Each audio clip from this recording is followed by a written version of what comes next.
अथ चतुस्सप्तितमोऽध्यायः। देवर्षि नारद कहते हैं, हे देव, मैंने सुना है कि आप कमंडलू तथा महेश्वर की जटा से गंगा स्थित हैं, तथापि वे इस मर्त्यलोक में कैसे आईं, इसका वर्णन करिए। ब्रह्मा कहते हैं, हे महामती, जो समस्त दिव्य जल पवित्र गंगा के रूप में महेश्वर की जटा में था, उसे धरती पर लाने वाले दो लोग थे। इसके दो भाग हो गए। उसके एक भाग को गौतम नामक एक ब्राह्मण व्रत, दान तथा समाधि द्वारा शिवाराधन करके भूतल पर लाए। इनसे लोगों में विशेष ख्याति लाभ किया। हे महाप्राज्ञ, अन्य भाग को क्षत्रिय राजा भगीरथ प्रचंड तप एवं नियम का पालन करके शिवाराधन करते हुए गंगा को भूतल पर ले गए। हे मुनि प्रवर, इसी के कारण गंगा का द्विविध रूप कहा गया है। देवर्षि नारद कहते हैं, हे देव, गंगा देवी तो महेश्वर की जटा में स्थित हैं। गौतम उसके एक भाग को तथा शेष क्षत्रिय भगीरथ किस कारण से पृथ्वी पर लाए। ब्रह्मा कहते हैं, हे वत्स, पूर्व काल में ब्राह्मण तथा क्षत्रिय द्वारा गंगा देवी जिस कारण से भूतल पर लाई गई, तुम्हारी प्रसन्नता के लिए वह विस्तार से कहता हूँ। जब उमा देवी ने शंकर से विवाह किया, तभी गंगा भी उनकी प्रिय स्त्री हुई।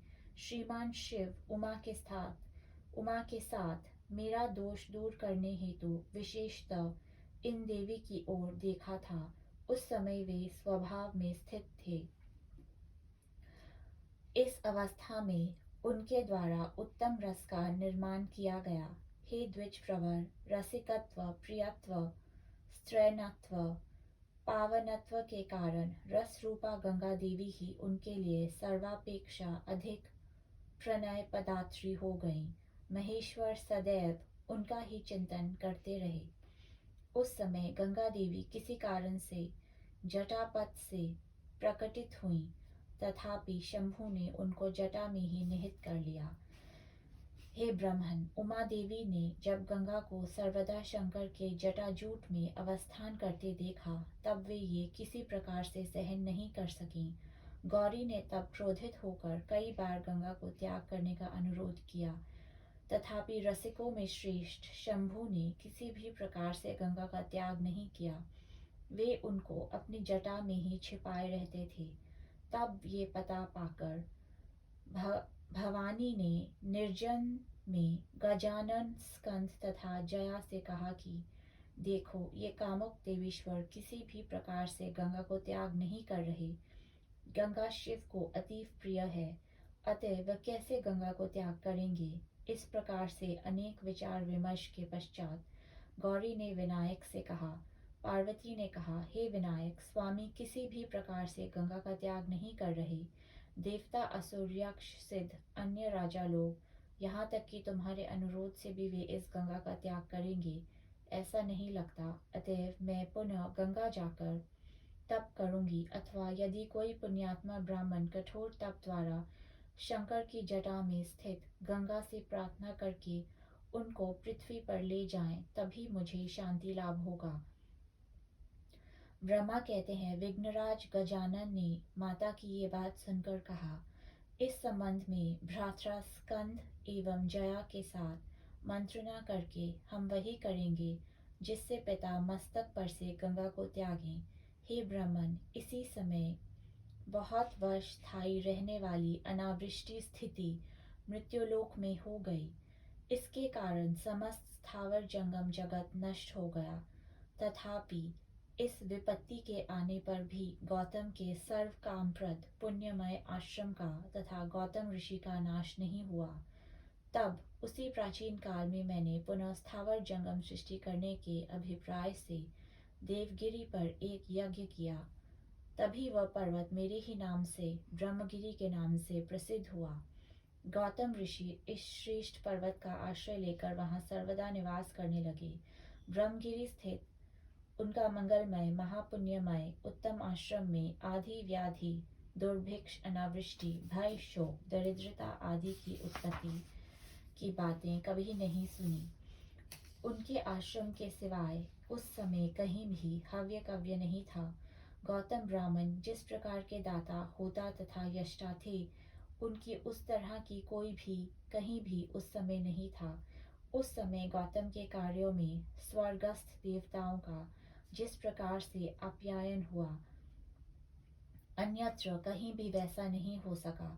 देवलोक मर्त्यलोक सर्वत्र ही गौतम मुनि का नाम व्याप्त हो गया। उस समय लोग उनको ही यथार्थ होता दाता एवं भोक्ता कहा करते थे। क्रमशः नाना आश्रमवासी मुनिगण ने गौतम का की प्रभाव कथा को सुना। वे ये सुनकर गौतम का आश्रम खोजते हुए वहां जाने हेतु तत्पर हुए।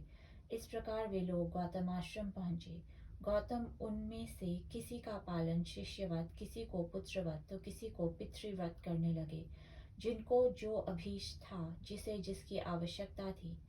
गौतम उनको तदनुरूप भोग्य वस्तु देकर उनकी परिचर्या किया करते।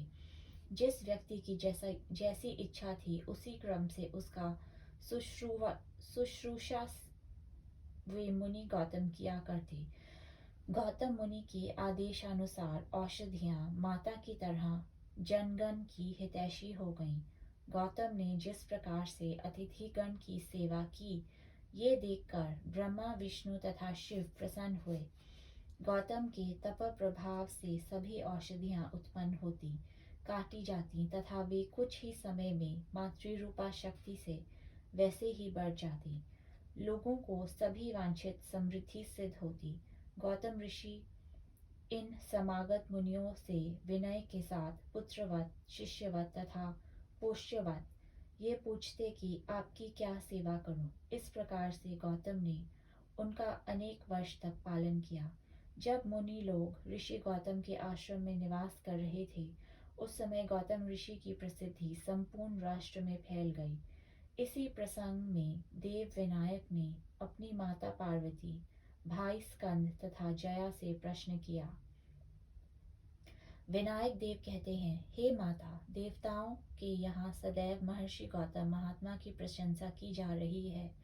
मैंने सुना है कि देवता भी जो नहीं कर सकते वैसे गौतम करने में समर्थ हैं। हे देवी, मैंने इन ब्राह्मण के तपोबल की ऐसी गाथा सुनी है कि वे तपस्या अथवा अन्य अर्चना द्वारा भगवान त्रिलोचन को प्रसन्न कर लेंगे और उनके जटाजूट में विहार करने वाली गंगा का अवतरण भूतल पर करा देंगे। मुझे ये पूर्ण विश्वास है कि गौतम के प्रयास से मेरे पिता शंभु की प्रिया भूतलगामिनी होंगी। हमें ऐसी नीति का अवलंबन लेना चाहिए जिससे गौतम मुनि गंगा से प्रार्थना करें। गौतम मुनि के प्रभाव से गंगा को पृथ्वी पर उतारना ही है, ये निश्चित है। ब्रह्मा ने कहा। एवं विघ्नेश्वर विनायक देव ने माता एवं जया से ये कहा तथा वे स्वयं वहां की यात्रा हेतु चल पड़े, जहाँ पर ब्रह्मसूत्रधारी कृषकाय महर्षि गौतम निवास कर रहे थे। इस गौतम आश्रम में आकर विघ्नराज ने पहले वहां कई दिन निवास किया। तत्पश्चात उन्होंने वहां के ब्राह्मण मंडली से कहा, अब हमें अपने अपने गृह वापस चले जाना है। हमारे प्रस्थान की उचित समय आ गया। हमारा शरीर ऋषि गौतम के अन्न से परिपुष्ट हो गया, इसलिए उनसे कहकर जाना उचित है। मुनियों तथा विनायक ने इस प्रकार मंत्रणा की और अपना निर्णय महर्षि गौतम से कहा, लेकिन गौतम ऋषि ने स्नेहपूर्वक उनको जाने से रोकते हुए कहा। महर्षि गौतम ने कहा, हे मुनि पुंगववृंद, मैं हाथ जोड़कर विनीत भाव से आपके चरणों की सेवा करता हूँ। मेरे तरह पुत्र के समान सेवा करने वाला रहते हुए भी आप जैसे भूदेव लोगों का इस आश्रम से अन्यत्र चले जाना कदापि उचित नहीं। आप लोग मेरे इस पुण्यमय आश्रम को अपना ही समझें, इसे मैं आप सबका ही मानता हूँ। हे मुनियों, आश्रम छोड़कर जाने का कोई प्रयोजन नहीं। ब्राह्मण कहते हैं, गणेश्वर विनायक ने जब गौतम का ये निवेदन सुना तब उन्होंने विचार किया कि उनके अपने वांछित कार्य में विघ्न आ गया। अतः उन्होंने हाथ जोड़कर ब्राह्मणों से कहा, हम अन्न के दास होकर रह गए हैं। हम लोग आसानी से यहाँ से अपने अपने गृह लौटने में समर्थ नहीं हो पा रहे, तथापि ये ब्राह्मण उपकारी रहे हैं, इसलिए इनको कोई दंड नहीं दे सकते। अब मैंने एक युक्ति का विचार किया है। आप सब उस युक्ति का अनुमोदन करें। ब्रह्मा कहते हैं, तब सभी द्विजश्रेष्ठ लोगों ने एक स्वर में गणेश्वर विनायक के समर्थन का आश्वासन दिया। उन सब ने ये भी कहा कि जिस उपाय से महात्मा गौतम का तभी तथा सबका उपकार हो, तथा जिस उपाय द्वारा समस्त ब्राह्मण मंडली श्रेय लाभ कर सकें, आप वैसा करें। ब्राह्मण मंडली की स्वीकारोक्ति सुनकर गणेश्वर विनायक ने कहा, मैं वही करूंगा जिससे गौतम मुनि का विशेष उपकार हो। ब्रह्मा ने कहा, उदार बुद्धि गणेश्वर ने जब तब ब्राह्मणों से बारंबार अनुमति लेकर स्वयं ब्राह्मण रूपी होने पर ब्राह्मण मंडली को प्रणाम किया। उन्होंने ये निश्चय किया कि माता पार्वती की आज्ञा के अनुसार कार्य करूंगा। तदनंतर गणेश्वर विघ्नराज गणेश ने जया से कहा, हे शुभांगिनी, आप ऐसा करिए जिसे अन्य लोग ना जान सकें। आप गौ रूपी होकर गौतम मुनि के पास जाइए। वहां जाकर शालिधान्य को खाकर जो बचे वह सब अपने पैरों से कुचल कर नष्ट कर दीजिए। उस समय यदि कोई भी आप पर प्रहार करे अथवा हुंकार करके भगाना चाहे, तब आप आर्त स्वर में चीत्कार करके अधमरी स्थिति में गिर जाना। ब्रह्मा ने कहा, विघ्नेश्वर गणेश्वर के मतनारूप जया ने वैसा ही कार्य किया। जहाँ गौतम मुनि रहते थे, वहाँ गौरूपी जया ने जाकर वहाँ शालिधान्य के खेत में समस्त शाली का भक्षण करना तथा वहाँ विचरण करके बाकी धान्य को नष्ट करना प्रारंभ किया। ये देखकर कि विकृताकार गांव धान्य नष्ट कर रही है, उन्होंने तृण द्वारा उस दुर्बल गांव को भगाना प्रारंभ किया, लेकिन वह गांव भी उस समय अपनी निर्बलता तथा प्रहार के कारण क्रंदन करती हुई भूपतित हो गई। ये देखते ही ब्राह्मण मंडली में हाहाकार हुआ। गणेश के द्वारा पहले से समझाए गए ब्राह्मण लोग गौतम की ये चेष्टा देखकर और गांव का क्रंदन सुनकर व्यथित मन से विघ्नराज एवं गौतम ऋषि के निकट जाकर कहने लगे, हे मुनि, अब हम आपके आश्रम में नहीं रुक सकते। यहाँ से हम सब प्रस्थान करेंगे। आपने हमारा पुत्रवत पालन किया, अतएव जाते समय ये कर जा रहे हैं। ब्रह्मा कहते हैं, गौतम ऋषि उन गमन के लिए तैयार मनुमंडली की बात सुनकर उसी प्रकार से पृथ्वी पर गिर पड़े जैसे आकाशीय विद्युत के प्रहार से वृक्ष गिर जाते हैं। ये देखकर ब्राह्मण मंडली ने ऋषि प्रवर गौतम से कहा कि संसार को पावन करने वाली गौ माता धरती पर पड़ी हैं। ये रुद्रों की माता हैं जो भूपतित हैं। देव बैल के कारण इन देव एवं तीर्थ रूपा गौ माता के यहाँ गिर जाने के कारण हमारा यहाँ से चले जाना उचित है, क्योंकि आपके आश्रम में अब रुकने से हमारा अब तक का किया धरा व्रत क्षयभूत हो जाएगा। हे ब्रह्मर्षि, हम अन्य धनों से धनी नहीं हैं। हमारे पास केवल तप रूपी धन है। ब्रह्मा कहते हैं, ये सुनकर महर्षि गौतम ने ब्राह्मणों के समक्ष आकर अत्यंत विनीत होकर कहा, अब आप लोग ही मेरी सहायता करके मुझे पवित्र करें। ब्रह्मा कहते हैं, गौतम मुनि के ये कहने पर ब्राह्मणों से घिरे भगवान विघ्नेश्वर ने कहा, ये गौ मर गईं अथवा अभी जीवित हैं, कुछ भी नहीं कहा जा सकता। ऐसे संदेह के स्थान पर हम कुछ कैसे कह सकते हैं। गौतम ऋषि ने कहा, ये गौ किस प्रकार से उठेंगी तथा इस पाप से किस प्रकार छुटकारा पा सकूंगा, आप सब ये बताएं। मैं आप लोगों के निर्णय का यथावत पालन करूंगा। ब्राह्मण कहते हैं, हम सभी के मतानुसार ये बुद्धिमान ब्राह्मण ही बतलाने में सक्षम हैं। इनका निर्णय ही हमारे लिए प्रमाण है। ब्रह्मा कहते हैं, उस समय ब्राह्मण मंडली और महर्षि गौतम से प्रेरित होकर ब्राह्मण रूपधारी विघ्नराज ने उत्तर दिया। भगवान विघ्नराज ने कहा, मैं सभी के मतानुसार कहना चाहता हूँ। मेरा कथन सुनकर सभी मुनिगण तथा महर्षि गौतम मेरी बात का अनुमोदन करें। हम सभी ने सुना है कि अव्यक्त जन्मा ब्रह्मा के कमंडलू का जल ही शंकर के जटाजाल में स्थित है। मुनि गौतम तप तथा नियमावलंबन द्वारा इस जल को यहाँ ले आए। इस जल से इस भूपतित गौ का अभिषेक हो।